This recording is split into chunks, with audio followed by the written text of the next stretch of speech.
सभी को जय सिया राम। रामचरितमानस बालकांड दोहा संख्या 116 116। पुरुष प्रसिद्ध प्रकाश निधि प्रगट परावर नाथ, रघुकुल मनि मम स्वामी सोई, कहि शिव नायो मात। आगे कहते हैं शंकर भगवान कि निज भ्रम नहीं समुझहि अज्ञानी। जो अज्ञानी लोग हैं वो अपने भ्रम के कारण इस बात को समझ नहीं पाते हैं। और प्रभु पर मोह धरहि जड़ प्राणी, और ये जो उनकी बुद्धि मोह से ग्रस्त हो गई है, ऐसे जड़ प्राणी अपने मोह को भगवान के ऊपर आरोपित कर देते हैं। अब यहाँ पर अज्ञानी कह रहे हैं शंकर भगवान, तो ज्ञानी और अज्ञानी की परिभाषा को थोड़ा सा समझ लेते हैं। ज्ञान तो दरअसल कुछ है ही नहीं। अगर आप बहुत ध्यान से समझें तो ज्ञान कुछ है ही नहीं, क्योंकि जिस बात को आपने जान लिया वो आपके लिए अब ज्ञान नहीं रह गया, वो तो आप जानते हैं। और जो नहीं जानते हैं उसको जान पाना ही ज्ञान है। तो जो जो जानते जाते हैं वो ज्ञान आपके लिए रह नहीं जाता है। तो आप ज्ञानी कहाँ हुए?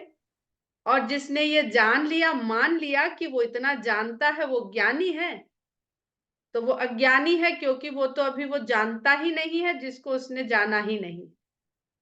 क्योंकि जितना, अब इसको अगर हम लोग भौतिक उदाहरण से समझें तो ब्रह्मांड अपना जो हमारा यूनिवर्स है, जो अंतरिक्ष है, उससे समझें तो सरलता हो जाएगी कि हम आंख से देखते हैं तो हमको अंतरिक्ष की कुछ सीमा दिखाई देती है और हमको लगता है हम यहाँ तक जानते हैं। फिर जब वो टेलीस्कोप खोज शुरू करता है तो जितनी पावरफुल दूरबीन वो बनाता जाता है, उसको उसके आगे फिर कुछ नया मिलता जाता है, उसके आगे फिर कुछ नया मिलता जाता है। तो ज्ञान क्या है? जिसको अभी आप नहीं जानते हैं, जिसको जानने के लिए प्रयास करना है आपको। तो इसलिए ज्ञान और अज्ञान के भेद को समझना थोड़ा कठिन है। इसलिए देखिए, जो बहुत जानकार लोग होते हैं वो उतने ही विनम्र होते जाते हैं, क्योंकि वो जितना पढ़ते जाते हैं उनको लगता है तो जीवन ही कम पड़ जाएगा। अभी तो इस विषय में रामायण की बात नहीं कर रहे हैं, हम किसी भी विषय की बात कर लीजिए आप, चाहे वो संगीत हो, वो नृत्य हो, वो विज्ञान हो, वो गणित हो, वो साहित्य हो, वो चित्रकारी हो। जब वो उसमें अध्ययन करने लगते हैं, गुरुओं को पाने लगते हैं, तो वो अपने गुरु को देखते हैं। वो भी कहते हैं कि अभी तो मेरी यात्रा चल रही है सीखने की। तो जब गुरु ही इस भाव में है कि अभी वही सीखने की यात्रा पे चल रहा है, अभी वो सब कुछ नहीं जानता है, तो फिर शिष्य के अंदर भी यही भाव आता जाएगा कि अभी तो वो जानता नहीं है। तो इसलिए जो जो और जो नहीं पढ़ता लिखता है, जो ज़्यादा नहीं विद्वानों की संगत में नहीं बैठता है ज़्यादा, उसको क्या लगता है? उसको लगता है हमें सब कुछ पता है। तो वही यहाँ पर कह रहे हैं शंकर भगवान। और क्या कहते हैं? बहुत अच्छे सुंदर उदाहरण के द्वारा समझाते हैं कि जथा गगन घन पटल निहारी, झाप्यों भानु कहाहि को विचारी। जब वो आकाश में बादलों का जो एक पर्दा बन जाता है सूर्य और उनके बीच में, तो वो क्या कहते हैं कि सूर्य ढक गया। इतनी किसी में सामर्थ्य ही नहीं है कि सूर्य को ढक ले। हमारे और सूर्य के बीच खाली वो पर्दा आ गया। कोई जरूरी नहीं है लखनऊ में सूर्य नहीं निकला है तो दिल्ली में भी नहीं निकला होगा। अगर सूर्य को ही कोई ढक ले तो फिर कोई सूर्य को ना देख पाए। तो वो पर्दा तो हमारे और सूर्य के बीच में हम नहीं देख पा रहे हैं। और आगे कहते हैं, ये तो एक हो गया कि कोई पर्दा पड़ गया बीच में, तब आपको वो वस्तु जो है नहीं, आप नहीं देख पा रहे हैं, अभी भी वो वहां पर है। और दूसरा उदाहरण देखने का भी कह देते हैं। एक तो है कि देख के किस प्रकार भ्रम हो जाता है, और एक ना देख के किस प्रकार भ्रम हो जाता है। तो जब हम नहीं देख पा रहे हैं तब तो ये भ्रम हो गया, और जब देख पा रहे हैं तब कैसा भ्रम होता है कि चितव जो लोचन अंगुली लाए, प्रगट जुगल ससिते ही के भाए। अगर कोई उंगली को आंख के बहुत पास ले आकर के चंद्रमा की ओर देखता है, तो उसको आकाश में दो दो चंद्रमा दिखने लगते हैं। तो उसको ऐसा, उसकी भावना में ये हो जाता है कि दो चंद्रमा हो गए, पर क्या वास्तव में दो चंद्रमा हो गए हैं? तो ये उंगली जैसे ही वहां से हटती है, फिर एक चंद्रमा दिखने लगता है। अगर यहाँ पे बहुत लोग मोतियाबिंद से, कैटरेक्ट से होकर के गुजरे होंगे, तो जो एक साधारण लेमैन लैंग्वेज में कैटरेक्ट किस अवस्था को प्राप्त हुआ है, इसको जब समझाने के लिए एक पैम्फलेट पढ़ रहे थे, तो उसमें था कि चंद्रमा धुंधला दिखता है, फिर उसके बाद 2 दिखते हैं, फिर उसमें ऐसे आकृतियाँ सी अब उसी में बनने बिगड़नी सी लगती हैं धुंधली-धुंधली, तो 3 चंद्रमा दिखने लगते हैं, और जब 5 चंद्रमा दिखने लगते हैं, तो समझ लीजिए अब मोतियाबिंद पूरी तरह से असर कर चुका है। तो ये बात उनको नहीं समझ में आती है जिनकी आँखें अच्छी हैं, जिनकी दृष्टि अच्छी है। पर जिन जो मोतियाबिंद से ग्रसित हैं, वो जानते हैं कि है तो एक ही, हमारी दृष्टि में कोई दोष आ गया है जिसके कारण ये हमें धुंधले भी हो गए हैं और जितने हैं उस तरह से नहीं दिख रहे। उमा राम राम बिसैक अस मोहा, नभ तम धूम धूरि जिम सोहा। तो शंकर भगवान कहते हैं कि हे उमा, राम के विषय में मोह कुछ इस प्रकार है, राम के विषय में मोह कुछ इस प्रकार है कि हम कहें कि आकाश अंधकार से भर गया, या धूल से भर गया, या धुएं से भर गया। हम ये बोलते हैं ना कि आकाश में धूली धूल भर गई, पर क्या धूल में इतनी सामर्थ्य है कि वो आकाश में जाकर के भर जाए? आकाश तो अनंत है। तो इसलिए जो हम ये कहते हैं, वो अपने क्षेत्रफल के लिए बस ये ऐसा होता है, हम उसको देखते हैं, उसको मानते हैं, उसी को कहते हैं। विषय करण सुर जीव समेता, सकल एक ते एक सचेता, सब कर परम प्रकाशक जोई, राम अनादि अवधपति सोई। कहते हैं शंकर भगवान अब बहुत अच्छी तरह से पार्वती माता को समझा रहे हैं, कह रहे हैं कि विषय, और देखिए जो हम कहते हैं ना कि इंद्रियां देवताओं का प्रतीक है, यहीं से सीखा है। कहीं से वो हमारा कोई ज्ञान नहीं है जो हमने बहुत प्राप्त कर लिया है ध्यान लगा करके। पढ़ते-पढ़ते वो चीज़ जो है समझ आने लगी, कुछ नहीं समझ आती तो याद होने लगी, कुछ-कुछ तो हो गया है। तो कहते हैं विषय, और विषयों से संबंध फिर इंद्रियों का, और इंद्रियों से संबंध इंद्रियों के देवता का, और फिर जीव का। ये सब के सब, ये सबको एक साथ कर लीजिए। समेता, इंक्लूडेड ऑल। ये सब एक दूसरे से सचेत होते हैं। अकेले इनका इनका कोई सामर्थ्य नहीं। जब ये एक दूस जिसको हम कहते हैं सिस्टम, जब ये एक सिस्टम में हो जाते हैं, तब ये सचेत होते हैं, यानी प्राणवान होते हैं, ये चैतन्य दिखने लगते हैं। क्योंकि जो विषय हैं, वो इंद्रियों के द्वारा हम विषय की ओर आकर्षित होते हैं, और जब इंद्रियां हमारी विषय की ओर आकर्षित हो जाती हैं, तो वो हमारे मन को प्रभावित करती हैं। हम तब कहते हैं बड़ा मन कर रहा है कि आज चाय के साथ गरम-गरम समोसे खाए जाएँ। तो ये क्या हुआ, विषय है वो दुकान जहाँ पे बढ़िया गरम-गरम समोसे तले जा रहे हैं, और आँख और नाक उनको सूंघती है, और इंद्रियाँ हो गई और जिह्वा पे उसके स्वाद को लेने की इच्छा पैदा कर देती है। और जैसे ही ये विषय, इंद्रियाँ विषयों के प्रति आकृष्ट हो गई, तो मन करता है कि आज तो जो है इसको खरीद के खा लिया जाए।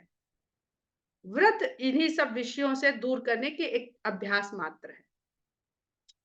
और जब हम उसको इस तरह अपने विषय के अधीन हो जाते हैं, तो क्या होता है, हम पूरे के पूरे जो जीव, जो प्राणी हैं, वो इस प्रक्रिया में लग जाते हैं। और ये सब चैतन्य है, हम जीवित प्राणी हैं, हम कोई मृत तो है नहीं, निष्प्राण तो है नहीं, हमारे भीतर चेतना है। तो ये इस तरह से काम करने लगती है। तो जो चेतना, जिसका कहीं बहुत ऊपर स्थान है, वो कहाँ पर विषय पर आकर के एक समोसे की दुकान देख करके वो चित्त से, मन से आके इंद्रिय से पैसा गया पर्स में और निकाला और खरीदा और बढ़िया जिह्वा को स्वाद मिल गया। सब कर परम प्रकाशक कोई, राम अनादि अवधिपति सोई। लेकिन ये जो सचेत हो रही हैं, जो चैतन्य स्वरूप हो रहा है, ये जड़ तत्व सारा का सारा, इस सब को चेतना देने वाला जो परम प्रकाशक है, जो सूर्य भी है, सूर्य प्रकाशवान है। यहाँ पे भगवान को या ब्रह्म को या राम को समझाने के लिए भौतिक उदाहरण सूर्य का लिया जाता है। पर हम सब जानते हैं कि सूर्य का भी आदि भी है और अंत भी है। सूर्य कब उत्पन्न हुआ ये भी है और अंत भी है उसका। तो उसका जो प्रकाश है वो भी उसका स्वयं का नहीं, पर हमारे सापेक्ष ब्रह्म को समझने के लिए जो स्थूल उदाहरण चाहिए वो सूर्य से अच्छा और कुछ भी नहीं है। तो कहते हैं राम अनादि अवधपति सोई, वो राम ही हैं। जो अनादि राम जिसको कहा जाता है वो वही अयोध्या के राजा, अयोध्या के स्वामी वही है। अब देखिए बहुत सुंदर तुलसीदास जी ने शंकर भगवान के द्वारा, क्योंकि शंकर भगवान ही परम ज्ञानी है, विषयों की बात कर दी और फिर अवधपति की बात कर दी। और हम लोग शुरू हमेशा बात करते हैं कि ये हमारा जो शरीर है यही अयोध्या है। तो इस अयोध्या का स्वामी तो वही भगवान राम है, वही हमको चेतना प्रदान कर रहा है। पर हमारा मन जो है वो चित्त से अलग हो जाता है और विषयों के ज्यादा सगा हो जाता है, भूल जाता है कि ये जो पावर चेतना रूपी चल रही है हमारे भीतर, ये आ कहां से रही है, थोड़ा उसके प्रति कृतज्ञ हो लें। तो यहीं से गड़बड़ हो जाती है। जगत प्रकाश से प्रकाशक रामू, मायाधीश ज्ञान गुण धामु, जासु सत्यता ते जड़ माया, भास सत्य इव मोह सहाय। कहते हैं कि ये जो जगत प्रकाश है, प्रकाश मतलब हमारे सामने प्रकट है। पुस्तक प्रकाशित होती है ना, तो कैसे प्रकाशित होती है, आ जाती है हाथ में हमारे। तो ये जगत प्रकाश है, दिखता है, प्रकाशवान दिखता है, पर इसको प्रकाश, इसका प्रकाशक केवल राम ही है। और मायाधीश ज्ञान गुण धामु, माया के स्वामी और सभी गुण और ज्ञान के धाम राम ही है। अब गुण भी वही है और ज्ञान भी वही है। जासु सत्यता ते जड़ माया, वही एक सत्य है और उन्हीं क्या प्रभुत्व भी सत्य है, सारा स्वामित्व उनका ही है, यही परम सत्य है। उनके ही इस सत्यता से और सत्ता से जो जड़ माया है वो अपने को प्रभावी कर पाती है, और जब प्रभावी कर लेती है तो इस आभास को सत्य दिखाने लगती है। एवं मोह सहाया, और इसमें उसकी सहायता कौन करता है, मोह। तो बहुत धीरे धीरे समझाते चल रहे हैं कि माया सत्य उन्हीं को भासित होती है जो मोह के वशीभूत हो जाते हैं। मोह के वशीभूत होते ही सत्य हो जाता है, और जो असत्य है वो हमको, जो आभासी, जो हम लोग कहते हैं ना आजकल बहुत इंटरनेट से जो होता है हम लोग उसको आभासी दुनिया कहते हैं, आभासी दुनिया। तो वही आभासी दुनिया नहीं, ये भी आभासी दुनिया है। क्यों आभासी दुनिया है, क्योंकि ये सदा नहीं रहने वाली है। जो सदा नहीं रहने वाला है वो सब आभासी ही तो है, जब तक है तब तक हमें आभास है, जब नहीं है तो फिर खत्म सब कुछ। तो आगे कहते हैं कि, और ये जो सिद्धांत बता रहे हैं शंकर भगवान जी, इसको अभी और समझ में आ जाए तो फिर उदाहरण दे के कहानी के जरिए समझाएंगे। हमने पहले भी बताया है कि सिद्धांत नहीं समझ में आता है तब उसको कहानी में बना गूंथ दिया जाता है, उदाहरण लेके समझा दिया जाता है। जैसे गणित के सिद्धांत होते हैं तो वो फिर उसको एक कथा बना दी जाती है कि वो मनोज था, वो 5,000 रुपए लेके घर से निकला, उसने इतने में ये, इतने में ये, इतने में ये। तो हर विद्यार्थी को ये कैलकुलेशन करना, फिर उसमें बहुत सारे सिद्धांत लगाते जाते हैं उस फार्मूला से और अंत में उत्तर पा लेते हैं। कोई जाता नहीं है उस तरह से कि 5,000 रुपए लिया और जो मनोज ने किया है वो उसने किया। वो सिद्धांत जानता है तो वो सिद्धांत लगा करके वो इस प्रश्न का उत्तर पा लेता है। और आगे कहते हैं, थोड़ा कठिन दोहा है कि रजत सीप मोहु भास जिम जथा भानु कर बारी, यद्यपि मृषा तिहु काल सोई भ्रम न सकई को उतारी। जैसे सीप में चांदी के होने का और सूर्य की किरण में पानी के होने का आभास होता है, यद्यपि यह सब झूठ है, यद्यपि मृषा तिहु काल सोई, ये तीनों काल में झूठ है, फिर भी इस भ्रम को कोई टाल नहीं पाता है। सीप में जो चमक, जो मेरी समझ में आया, बहुत कठिन दोहा है कि सीप में चांदी का जैसा आभास होता है, पर उसको कूट के अगर कोई चाहे जेवर बना ले, चांदी निकाल ले, तो संभव नहीं। वो जानता है। तो इसलिए अब आजकल के लोग ज़्यादा होशियार हो गए, वो सीप से ही जेवर बना ले, और वो सीप ज्वेलरी करके ही बिकती भी और लोग पहनते भी। क्योंकि वो चमक है उसमें, सुंदरता है उस तरह की चांदी की जैसी। और इसी तरह जो सूर्य की किरण होती है, वो कैसी दिखती है? वो जल की तरह दिखती है। उसको अगर हम, पानी भी तो ट्रांसपेरेंट है और सूर्य की किरण भी ट्रांसपेरेंट है। तो वो पर जल की, उसमें जल का तत्व तो है नहीं, वो तो अग्नि तत्व है। तो ये हम सब जानते हैं, लेकिन इसको कोई मिटा नहीं सकता है, टाल नहीं सकता है। "एहि विधि जग हरि आश्रित रहाई, जतपि असत्य दे दुःख आहि।" इसी प्रकार ये पूरा संसार भगवान के ही आश्रित है। यहाँ और कुछ सत्य है ही नहीं, ये सारा जगत असत्य है, लेकिन फिर भी ये दुःख देता रहता है। वही बता दिया कि हम सब जानते हैं कि ये एक दिन खत्म हो जाना है, फिर भी हम दुखी होते रहते हैं। जानते हुए भी उस दुःख में फँसे रह जाना, यही मोह है। यद्यपि असत्य देत दुःख आहि, ये असत्य है, फिर भी दुःख देता है। क्यों दुःख देता है? "ज्यों सपने सिर काटै कोई, बिनु जागे न दूर दुःख होई।" यदि सपना देख रहे हैं और सपने में देख रहे हैं, आज तो बूंदे पीछे पड़ गए और हमारा गला रेत रहे हैं, तो हम वैसे ही तड़पने लगते हैं। और ये तड़प कब कब छूटती है? जब नींद खुल जाती है, तो कितनी शांति पड़ती है कि अरे स्वप्न था। तो उस आपके स्वप्न में आपकी क्या अवस्था थी, या कोई दूसरा जान नहीं सकता। आप खूब बताओगे, खूब बताओगे, लेकिन उसको कोई महसूस नहीं कर पाएगा। वो यही कहे, अरे सपना ही तो था, इसमें इतना क्या बताना, इतना क्या घबराना। तो ऐसे ही जीवन है। अपने सारे भाव को केवल हम ही समझ पाते हैं। और हम नहीं जानते हैं कि जब हमारी नींद टूटेगी, तो हमको कितनी राहत पड़ेगी। कितनी राहत पड़ेगी कि अरे! कहाँ परेशान थे। तो उल्टा हो रहा है देखिए। जब यही जो 4 अवस्थाएँ हैं ना, जागृत, स्वप्न, सुषुप्त और तुरीय, तो जब हमको लगता है कि हम जाग रहे हैं, तब तो हम एक सपने की दुनिया में विचर रहे हैं। "जासु कृपा अस भ्रम मिट जाई, गिरिजा सोई कृपाल रघुराई।" अगर जिसकी जिसकी कृपा होने से ये सारे भ्रम मिट जाते हैं, वो ही मेरे कृपालु रघुराई हैं। हे पार्वती, तुम इतनी बात मान लो। बहुत तुम्हें समझा रहे हैं, सिद्धांत दे रहे हैं, उदाहरण दे रहे हैं। नहीं समझ में आती है, मेरी नहीं समझ में आ रही, हम आपको क्या समझा पाएँगे? तो कह देते हैं नहीं समझ में आ रही, तो भाई हम कह रहे हैं मान लो मेरी बात। तो क्या अच्छा है कि कह रहे हैं शंकर भगवान, तो चलो मान लेते हैं।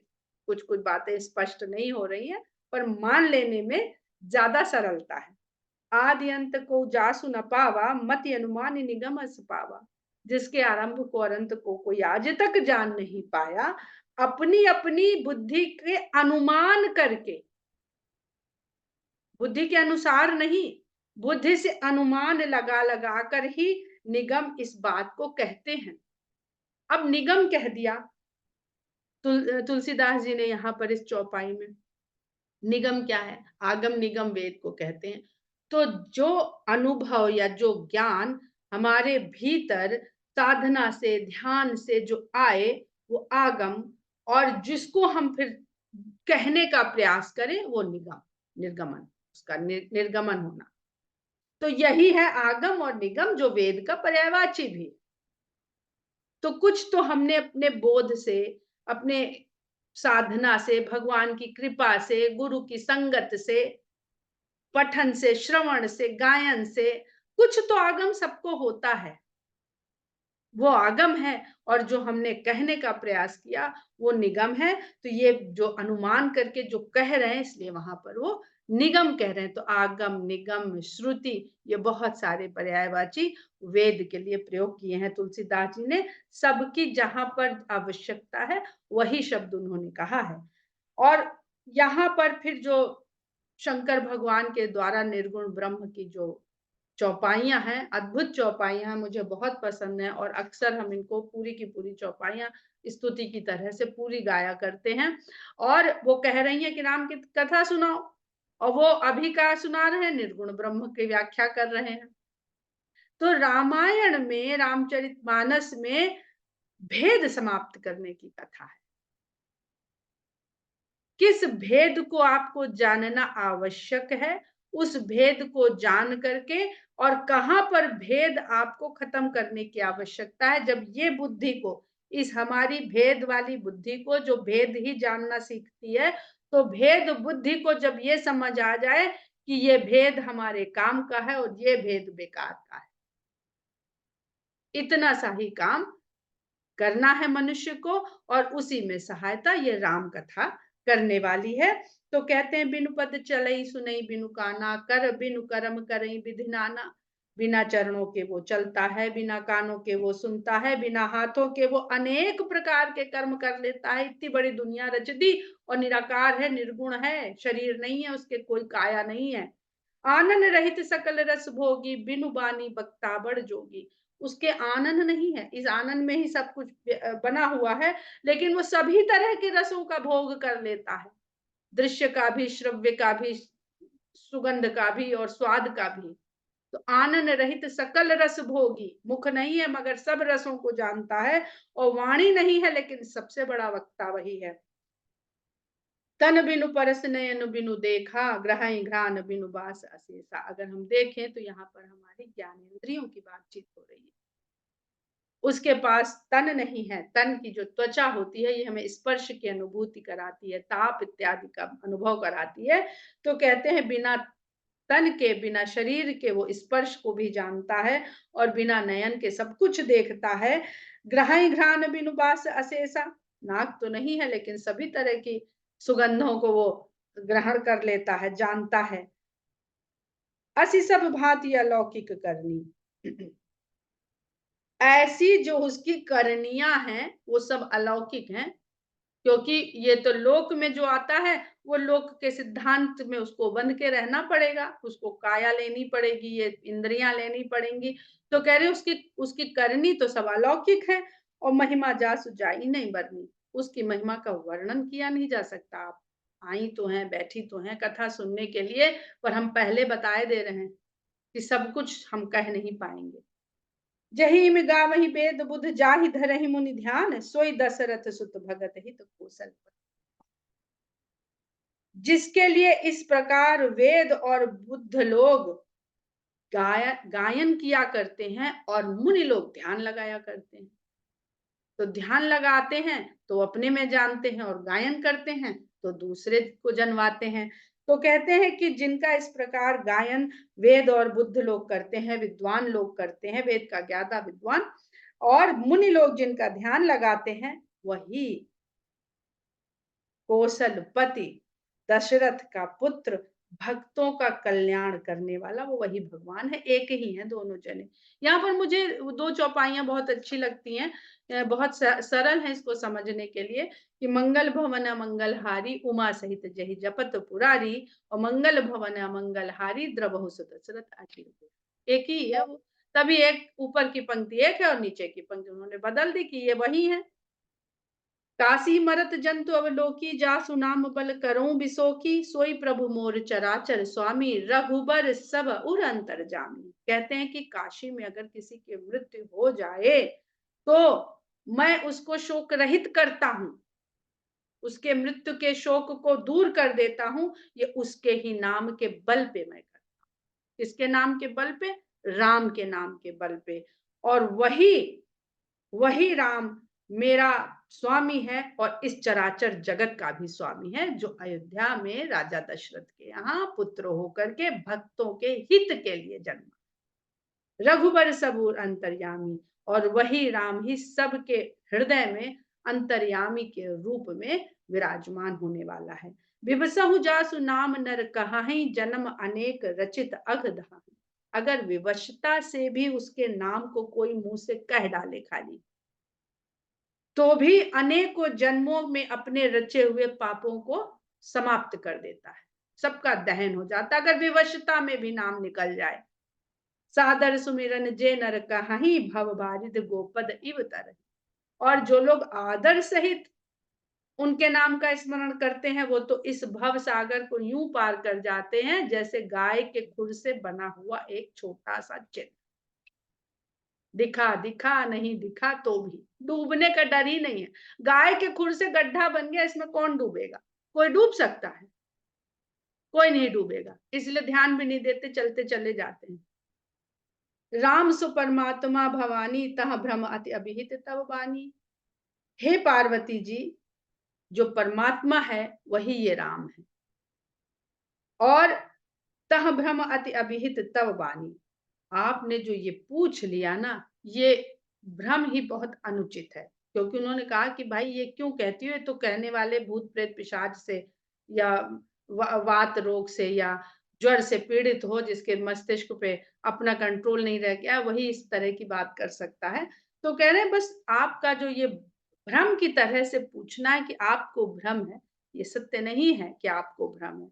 ये आपका पूछने का ढंग थोड़ा अनुचित है। अस संशय आनत उर माही ज्ञान विराग सकल गुण जाही। क्योंकि अगर ये वास्तव में शंका के रूप में आ गया किसी के हृदय में, तो उसके पूरे सामर्थ्य से ज्ञान और वैराग्य सभी प्रकार के ये गुण चले जाते हैं। सुन शिव के भ्रम भंजन बचना, मिट गए सब कुतरक कै रचना। अब पार्वती जी आके बैठी तो थी, बुद्धि पिछला जन्म है, बहुत तपस्या करके अपने को मांझ लिया है, लेकिन कहीं ना कहीं तो शायद तर्कों की एक पोटली पीछे बंधी हुई थी कि जब ये कहेंगे तो हम ये पूछेंगे, जब वो कहेंगे तब हम ये पूछेंगे। तो वो सब मिट गई। शंकर भगवान के ये वचन जो भ्रम का पूरी तरह से भंजन करने वाले थे, नाश करने वाले थे, उनको सुनते ही पार्वती जी की सब कुतर्कों की रचना जो थी वो समाप्त हो गई। और भई रघुपति पद प्रीति प्रतीति दारुण असंभावना थी। और राम के चरणों में जो प्रीत थी वो बिल्कुल दृढ़ता के साथ लग गई, क्योंकि दृढ़ता से प्रीति नहीं होगी भगवान के चरणों में तो वो व्यक्ति कथा का अधिकारी होगा ही नहीं।